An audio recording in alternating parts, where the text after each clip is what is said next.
While many people have their sights set on visiting popular destinations like France, Italy, and Japan, I have always had more ambitious aspirations.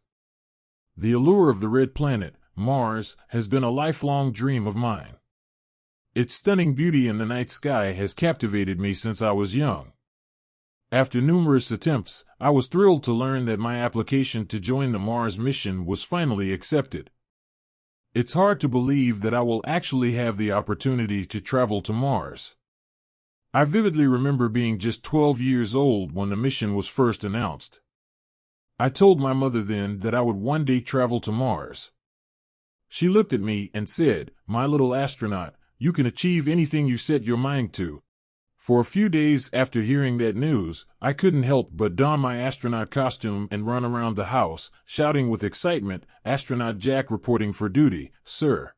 After 15 years of hard work, humanity accomplished something truly remarkable: the creation of large spaceships capable of transporting thousands of colonists to Mars. I can still remember the excitement I felt when I boarded the shuttle that would take me to the colony ship in Earth's orbit.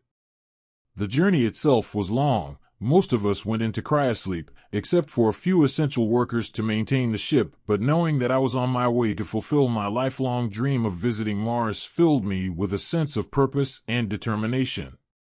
When we finally arrived, I was filled with awe as I gazed out the window at the beautiful red planet before me.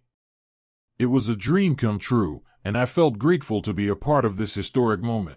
Unfortunately, I wasn't able to be the first human to land on Mars, but that didn't matter because I was going to Mars. I didn't care if I was the first or the last. At first, only the scientists and engineers were chosen to be the first humans to visit Mars. The initial phase of colonizing Mars required sending unmanned missions to construct infrastructure, test life support systems, and conduct scientific research and preparation for human habitation. This was done many years before our voyage. During the second stage, we constructed large domes and nuclear fusion reactors with the assistance of robots. These were for the thousands of colonists who arrived from Earth. For any civilization to prosper, access to water is crucial. Early unmanned voyages to Mars revealed significant water deposits in some areas, and so we built our domes near those locations. This allowed us to use the water for our agriculture and industry needs. Estimations showed that the water on Mars could last us for thousands of years. Therefore, we constructed large agricultural domes in close proximity to the water deposits, ensuring that we could be self-sufficient. Our goal for going to Mars wasn't to establish a permanent settlement. Instead, we planned to use the planet as a testing ground for experimental space-folding drives.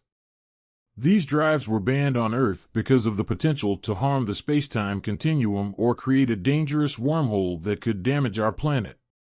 So, the main objective of our Mars mission was to find a way to conduct these experiments safely and without limitations. We constructed massive space stations in Mars orbit to create a space-folding drive. This was a challenging endeavor, and many individuals lost their lives during the process. The early prototypes were also highly hazardous and unpredictable. However, we remained undeterred and continued to pursue the impossible despite numerous failed attempts. Finally, 15 years after our arrival on Mars, we successfully developed a functional prototype of the space-folding drive.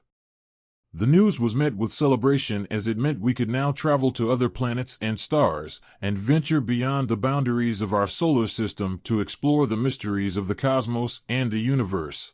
A new spaceship called Armstrong was built using this innovative drive. Its maiden voyage was planned for Alpha Centauri. I was thrilled to hear that there would be a lottery for 3 lucky individuals to accompany the pilots on this mission.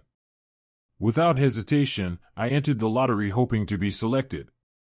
To my surprise, I was the last person chosen. As they announced my name, I couldn't contain my emotions and both laughed and cried with joy. The Armstrong spaceship was undoubtedly one of the most advanced vessels in human history with its stunning design. On the day of departure for Alpha Centauri, I boarded the Armstrong with a sense of pride and joy, a feeling reminiscent of my childhood. The voyage to Alpha Centauri was instantaneous. When we came back, we were welcomed as heroes.